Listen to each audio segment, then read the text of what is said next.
Welcome back to Save Our Streets TV. This is your host, Justice Jackson, and today we have Jakey Thomas. What's up, everybody? Howdy. All right, What's up, Jay? Hold up, man. What's going on, brother? How you been? Good, How's school? good, How's your grades? great. All right. How's your game coming along? It's coming along good. We're going to play one-on-one after this. Okay. All right. Where'd you grow up, when you were younger? Where'd you grow up from? Helmston Hill. What Helmston street? Hill. What street? I grew up on a few streets. Lincoln, Stanley. Lincoln and Stanley were the main two. But my first block was Swan Street, over there on the other side, and Family Dollar. No, Dollar General. Where'd you develop your passion for basketball? Man, I was a football player, man. Next thing you know, I grew to be 6'5", and I had to play another sport. And I didn't know basketball was my calling until I picked up a basketball. Trust me, I wasn't good at first. I had big feet, so I was clumsy. But I worked. I worked on my game every day. Were your friends and your family helping you to achieve your goal of basketball? Yes and no. I would say no because when I first started playing, I would always get picked on. Big goofball. I was just big for nothing. But what my friends and family didn't realize was that I didn't do nothing but fuel the fire. That motivated me. So when I did become better, that's when all the encouragement just came. How did you get better in basketball? I worked every day. I mean, if there's snow on the court, I'm shoveling. If it's raining, I'm out there with my ball. So I made sure I found time to get better every day, no days off. Were you even out there when it was thundering and all that? Yes, I had to be called in the house. I got a few spankings for not coming in when called, but it was worth it. Where'd you attend high school? I went to Schenectady High School.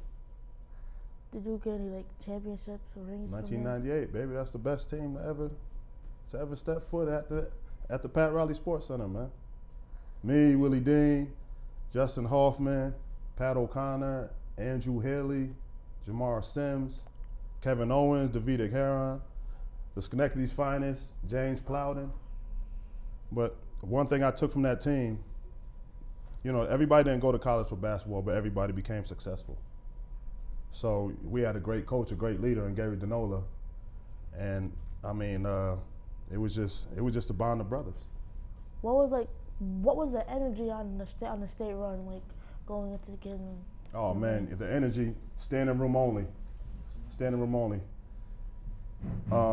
Did you ever play in the Pat Riley Sports Center? Yeah. You've been to Schenectady High School's gym, right? Yeah. Okay, just imagine you stand in that center court, and all sets of bleachers are pulled out, and it's packed, and you have a line waiting outside near the swimming pool door just to get in to come watch us play. Excitement. That word excitement is an understatement. We sold that gym out night in, night out, and we also was beating teams by 40 and 50. We'd be up on teams by 30 at halftime, and they knew when they came out that third quarter it was no winning. Were you a starter? Yes, I started. Was it fun starting, or was it I mean, the team we had, it really didn't matter who started. We all knew that we had a job to do and a role to play. So everybody just took man of their role, and that's what helped us get us our state title. Our first one in Schenectady. Did you get any college scholarships from Schenectady High School? Well, I got a lot of offers. I'm gonna tell you a story. King School Park, it's done over now. I remember playing pickup, and I had my college coach, Rick Barnes, Jim Calhoun, Jim Boeheim, a representative from the University of Miami, and a representative from Duke. I remember they all came to King School Park just to watch me play pickup. And a few of my pals, William Bonds, Marcus Snipes, Dwayne Ham, and a lot of others, Ivan Myers, they were out there trying to get a scholarship as well. So it was just, coming from Schenectady, that was unexpected. And it was really like off some movie stuff, hoop dream type stuff, where you have knowledgeable and notable coaches come all the way from their respective places just to come watch one kid play. So that's when I knew I was special then and there. What college did you choose out of all those colleges that were watching you? University of Texas. Why did you choose Texas for? I had to get away from home. Austin, Texas is a beautiful place. So when I took my visit, I didn't even bother to visit Syracuse or UConn. I already had my mind made up. I mean, it's just beautiful. Hot, the food, the atmosphere. So that's why I chose it. Did you have any favorite teammates on your team to play with when you was in Texas? I love them all, man. I mean, I played in 3 Sweet 16s in the Final Four, man, so that should tell you something. The Final Four team was the best team. I mean, it was kind of similar to the Schenectady High School team. Everybody played their role. Everybody knew what they had to do when they stepped on that court. And we got into a few fights on the court. I mean, and of course, I had to be the ringleader of it. You know, they had a newspaper clipping of me jumping over the crowd because a fan was choking my point guard. That's how tight we were. We were like a band of brothers. We were like glue. Nothing could separate us. Who are your actual favorite players of all time? Hakeem Olajuwon, I played him one-on-one for his Rolls Royce. I was up 3-0, but I lost 5-3, and he was hitting me with my favorite moves that I used in college, and I couldn't stop him. But you know, that's the master of it. Tim Duncan. Let me see who else. Ben Wallace, the Rodmans, because I love rebounding, I love defense. On the offensive side, I'm gonna go with the Dream, which is Hakeem Olajuwon and Tim Duncan. Why did you choose all big men out of everybody? I'm not a guard guy, and I watch bigs. I watched my position my whole life, so. But don't get me wrong, I do like some guards. You wanna know who they are? Me. JJ, my man. So I've been listening to different things, and I want to congratulate you on making the girls varsity coach. Oh, well, thank you, my man. In I the appreciate James D. that. Thomas Foundation. Yes. Is that a success? Very much so. Very much so. I mean, a lot of people don't come home and give back. This is just my way. This is my way of giving back. And, thanking everybody that supported me for all these years. And it's time for a change. So I figured, why not me? Why did you give back? Because this is where I'm from. Our city, from when I was coming up, we had our bad points, but you had all the nonsense that's going on now, all the negative, we really didn't have that. Because it really did take a village back then, and everybody was held accountable. So if Will's mom seen me do something that wasn't right, I'll be able to get yoked up by her and go home and have to still deal with my parents. But nowadays, it's just different.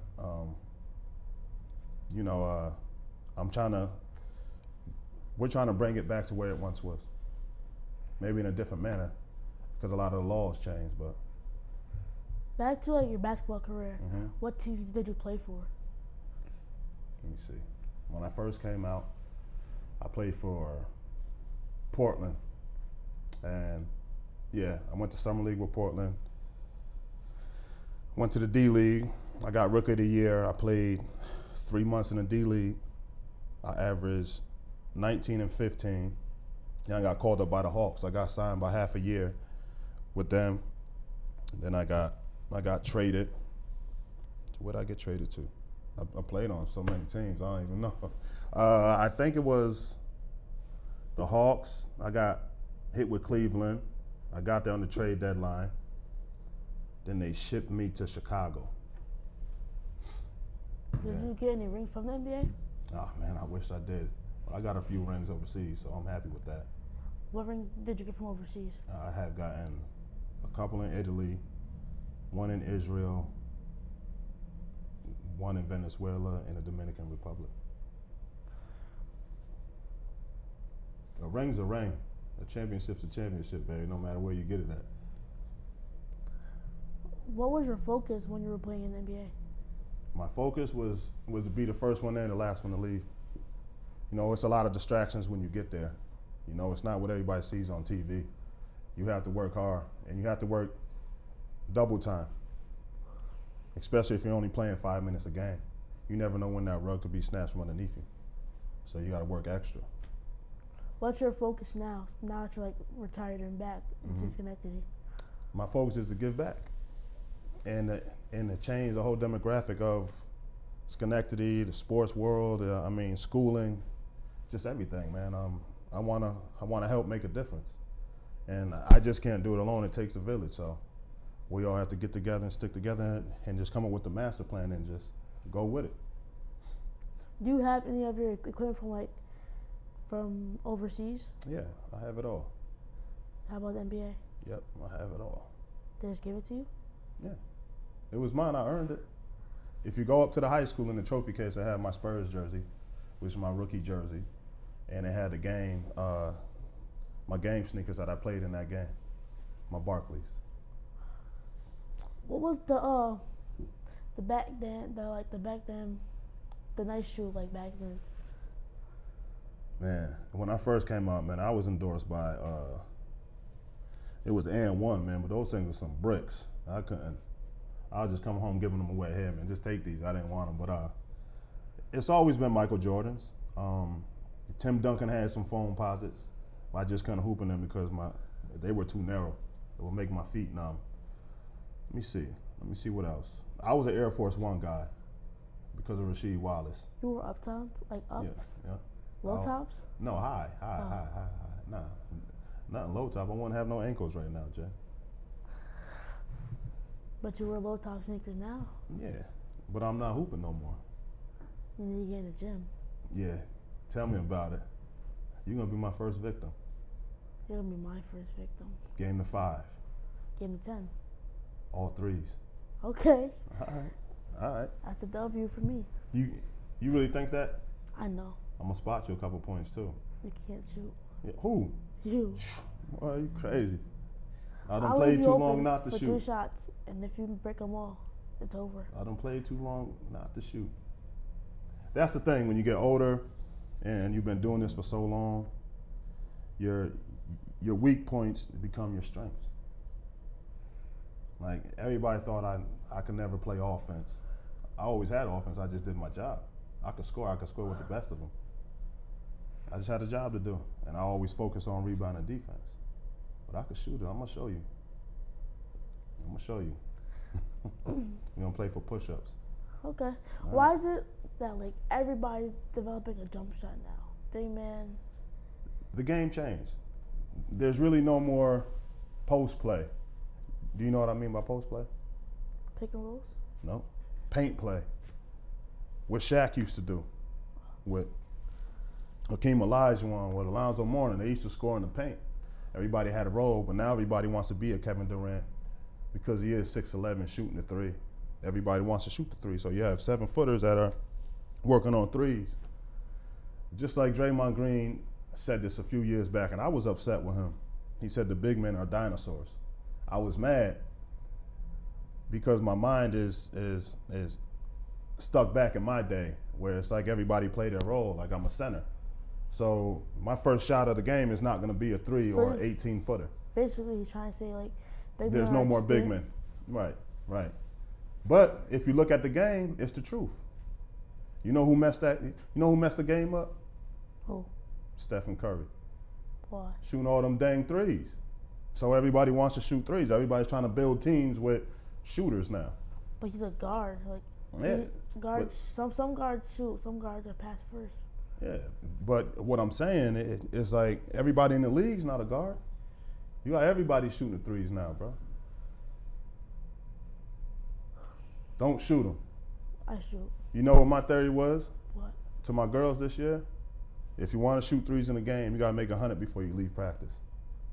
I think I only had 2 girls stay twice. Which ones? Gianna Anderson and Nasaya Dix. They only stayed after twice. And you know what happened during them games? They shoot a 3, and you know where they're going to be? On the bench. Right next to me. You got to work. If you want to reward yourself with them type of shots, you got to take them in practice. after practice, when I'm done with my practice, when we're done getting better as a team, as a unit, which the high school really never had on the girls' side before, then you could work on your individual skills, which I'll stay after. I'll stay after and work with you on your individual skills. Did the girls get better like this year? They got way better. The main thing is it's never been a question of talent, it's always been their mental. They never been taught. So when I would dig deep in them, when I would really yell at them and get on them, everybody had the tendency of going into a shell. And then their game is just all messed up. Oh, coach yelled at me. Oh, I can't do this. I can't do that. I'm the nice guy. What's going to happen if you make it to that next level? They're going to yell at you even more. They're going to yell at you even more. They're going to demand more from you. So you want to play college ball, correct? Yeah, I'll play pro ball. Step by step, young grasshopper. You want to play college first, right? Yeah. You know what it takes to get to that level? You'll be in high school next year, so you're going to be interviewing for a college all 4 years, all 3 years of high school. So that means you got to have good grades. You got to be able to be held accountable. You got to be able to take constructive criticism, and you got to be a gym rat. I bet you're thinking D1, huh? Are you thinking Division I? I want to go Division I. But if that doesn't work out, what's going to happen? I'll go Division II or Division III. Say that, my boy. That's a great mindset to have. The reason I said that is because a lot of you guys, especially kids your age, and a lot of these parents, they automatically think what they see on TV. Oh man, if this kid could do it, my son could do it. But that kid on TV is 6'11", 7 foot. They had this one saying, you can't teach 7 foot. You can't. What's your job to be 7 foot? Rebound, block shots, run the floor and dunk, right? Well, if you don't know how to play ball, you have to teach them. But that's gonna come. That's why that saying is relevant. But you do have to work hard. You gotta put that time in when everybody else is sleeping, you gotta be in that gym up. You know what I used to do at Texas? I used to sleep in the gym. I used to get in trouble. Why? Because I wanted to shoot. I wanted to get shots up. I didn't want to go back to my dorm room. What was in my dorm room? With a PlayStation and a TV and a bed and my clothes. Me and a couple of my teammates, we stay in the locker room and we'd shoot. I'll do hook shots. I'll work on post moves. That's how we made it to the Final Four. Everybody wanted to get better, and we did get better. As the year went on, we went better.